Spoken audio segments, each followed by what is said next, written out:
Tony, your line is now live. Hi, Neiman. Hey, Tony, how are you? I'm very well, thank you. Quick question. I noticed recently that you mentioned the Michael Venom Page fight falling out. What from your side of things, why didn't that fight come to fruition? Man, I don't know. I could come here and talk a lot of shit about him, saying that he's scared, he don't want to take the fight, but I think it's because of the craziness that's going down in the UK with the COVID. And they told me, he said it's kind of hard for him to train and he couldn't get ready in time. And that's why it didn't happen. And you're obviously taking on the ass-kicking machine, Jason Jackson. And last time out in his fight with Benson Henderson, he won a very tough fight.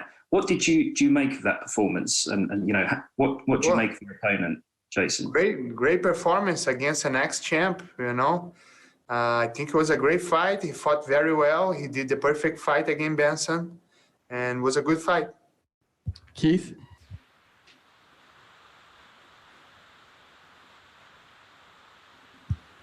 Keith, go ahead.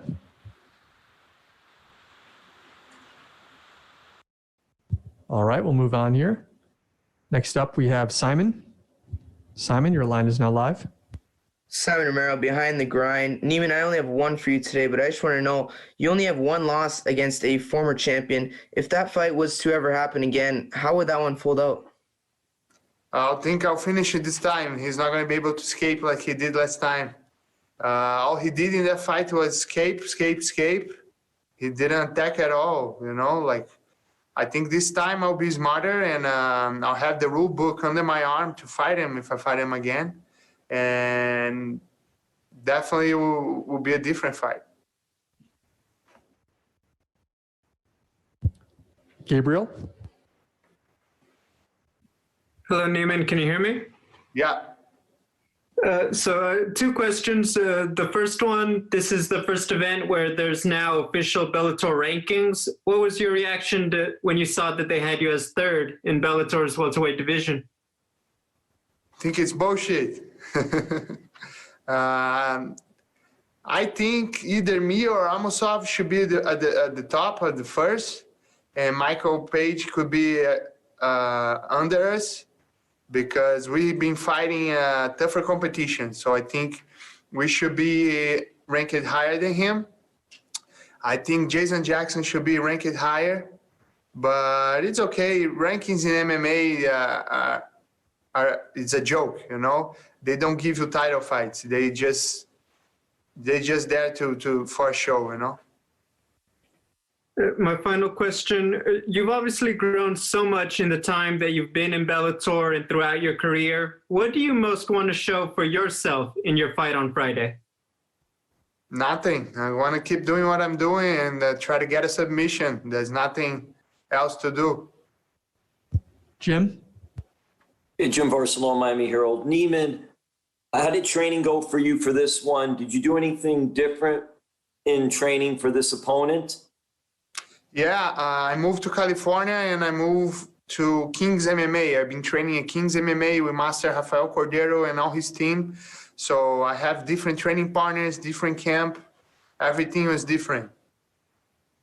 And how did that go for you, being it was different, something new?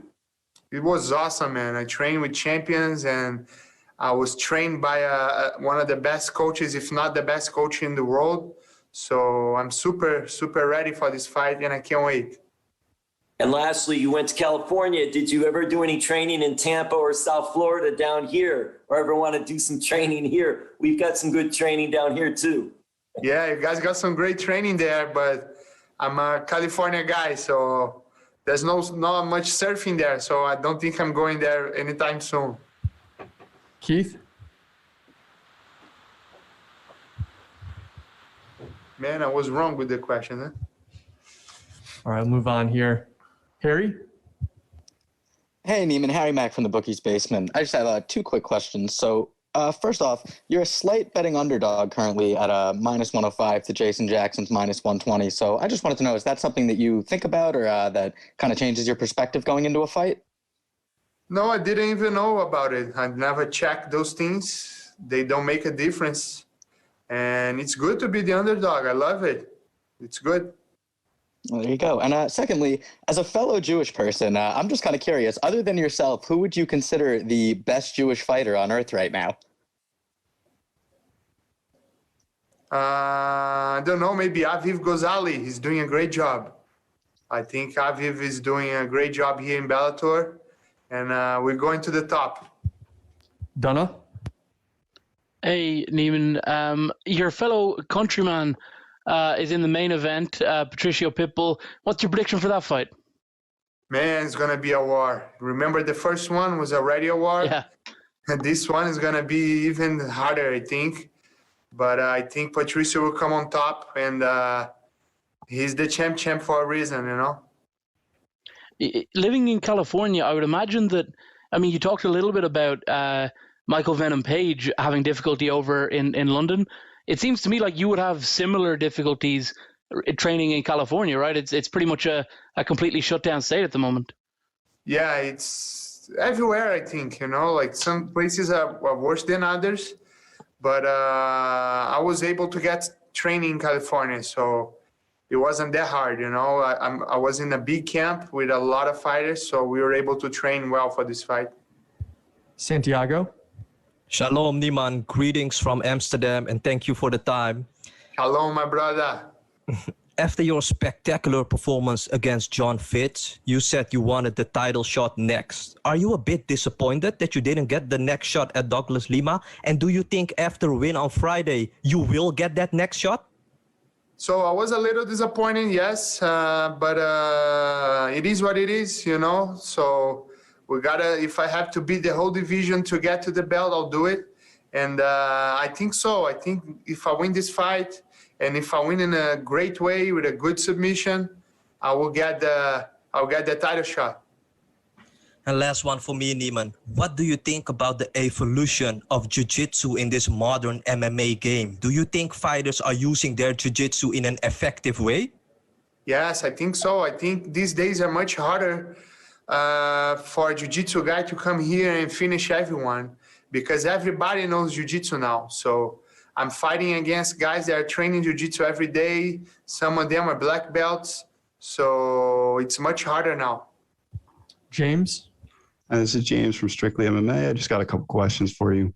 I know after you defeated John Fitch mentioned something about possibly wanting to come out and train with you. You said you moved over to California now. Were you guys able to link up? No, man, unfortunately not. But this is something I want to do for sure.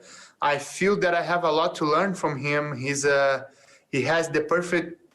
If I'm able to get a couple things from his game and put on my game, I'll be even more dangerous than I already am.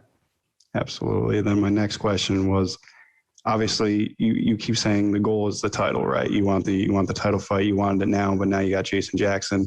If you beat Jason Jackson and then they put Michael Venom Page in front of you, I know you've said some things about him. Are you willing to take that fight before the title as well? I don't know. Maybe, yeah. If they don't give me the title, if they say one more, I'll take it for sure. Or if they say, oh, the title is just in the end of the year, but we have the Michael Venom Page in June or July, I'll take the fight too. So, yeah, man, I fight everybody. It's my job. Dylan? Hey there, Neiman. How's it going? Good. And you? I'm doing good, thanks. I was just noticing with your opponent, Jason Jackson, that they have no official losses via submission. Like they do have a submission loss as part of the Ultimate Fighter Season 21, but that's categorically an exhibition bout. Is there any level of focus in wanting to hand Jason Jackson that first submission loss, or just however the fight unfurls kind of thing, more so? I want to give a submission loss to everyone I fight. So it doesn't matter if he has a submission loss or not. I fought a couple guys that never had been submitted before, and I was able to submit them. And no, there's no an extra thing to want to finish this fight by submission, because every fight I want to finish by submission. So that's always my goal. Keith? Hey, Neiman, it's Keith Schill from Sherdog. How you doing, man? Good, brother, and you? All right. First of all, I apologize for the technical issues. They called on me 3 times now. I was doing a podcast last night, and we were talking about this matchup. And one thing I talked about was, based on your resume, the level of fighters you're facing in 2021, that I actually think that you could go down as the greatest Gracie in MMA. Do you agree with that? And what do you have to do to get that title? This is one of my goals, actually. Don't tell nobody, but I want to be remembered as the Gracie that has more wins, maybe the Gracie that has more fights. And if I be remembered as the greatest Gracie, it would be great. But this is hard, man. This is a hard thing to achieve because we have so many great guys that come before me. So I don't really want to be known about being the best Gracie ever because this is kind of hard. But I want to be the Gracie that has more wins and more fights for sure. Sure. Now, you're a student of Renzo Gracie. Gordon Ryan's a student of Renzo Gracie. It was just announced that he's going to transition to MMA. How do you think he's going to do? He's going to do great. Well, he's the king. So he's going to do great. He was already training down there. He was already doing a couple sparring, so he's learning, and I'm sure he's going to do great. Yeah. Good luck to you, sir. Thank you. Matthew? How's it going, Neiman? This is Matthew Putterman from MMA News. Good, brother. Hey, my first question for you is, what motivates you more, coming off of a loss or coming off a win? Because you've only got one loss in your career so far. Yeah, I think that loss motivates me a lot. I really wanted to get a win after the loss, so I think that coming off a loss motivates me more. I was training 3 to 4 times a day. My coaches were trying to hold me and tell me not to go train. And I was hungry, and I still am very hungry because now I won the belt.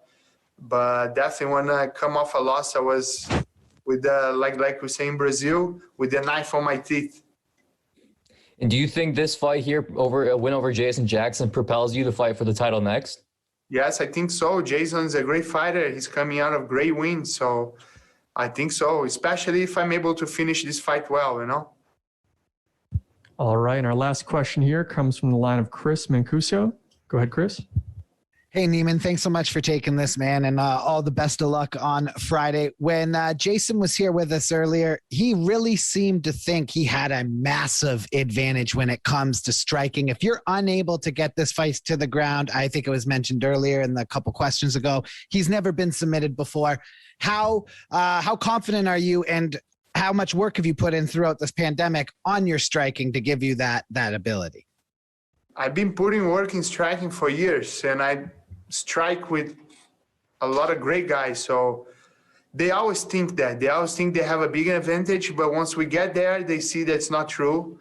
Like the Ed Root fight that happened, the Rory McDonald fight that happened, and it will be no different on Friday night. Thanks, Neiman. Thank you. All right, Neiman, thank you very much for the time today, and good luck on Friday. Thank you, guys.